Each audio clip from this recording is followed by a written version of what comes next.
I mean, if anybody would have asked me like 10 years ago what would be your goal, I would never have dreamed of saying I would love to, one day I want to be global creative director for Chanel and design all their packs. I would never have dreamt of it. That was too high. The biggest ambition was to be happy with the work that I did, to be able to, in 10 years' time, to have a few pictures on my wall, which I said, I used to do that. I'm very proud of that, you know. And that kind of helped me by not selling out. And apparently, on the long term, that paid off really well. I always loved watching my mom doing her makeup. That was, I mean, she did it really fast.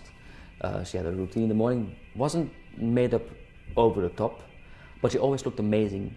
It took me years to convince her to do her makeup because she never allowed me to. At one point, she had to go with my father to a ball, and then I said, "Okay, let me do your makeup once." I did her makeup, and then, of course, without being, I don't want to brag, but when my father saw her, he was like, "My God, you look like 15 years younger."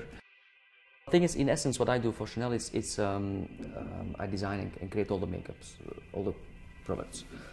All women want is to look good, to look seductive, to look young. That's the goal. I mean, makeup in general, it's like a. I mean, it depends if you want to approach it in an aggressive way. It's a weapon. You can cover up your weaknesses. You can enhance your beauty. Well, one of my big inspirations is, I mean, I'm a big fan of black and white movies. It's very pure. It's all about lighting and clair obscur, light and shadow, and all those movie stars in black and white movies, men as well as women, looked iconic.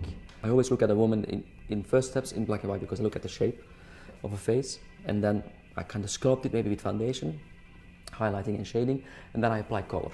I had a great opportunity and the good luck to be able to work with Irving Penn a few times, and that's where I learned. I mean, I remember one of my first shootings I did with him. He was shooting daylight, and that's actually one of the first time I actually saw a photographer sculpting with light, and you can really make almost anybody look fabulous. A few years ago, I made these little robots, and that's where the first idea came from. And then I had the chance with Chanel to kind of play and do an animation with it, so my little robots came a bit alive. And it's a little voyage, a little trip.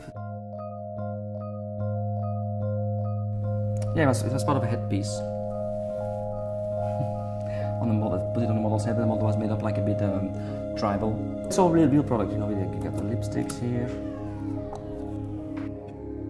The whole makeup process that been going through the last 15 years, it's pure based on passion.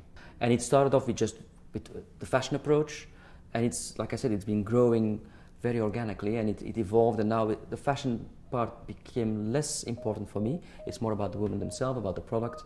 I can do the most funny and amazing creative things. If nobody wears them, I mean, I don't have any satisfaction out of it. I love to see women actually wear the products. So, you know, when I see in an elevator, I see there's some women in the elevator that are checking out the nails to see, is that one of mine or a copy? You know, it's like, that's really exciting because, I mean, that's why I do it.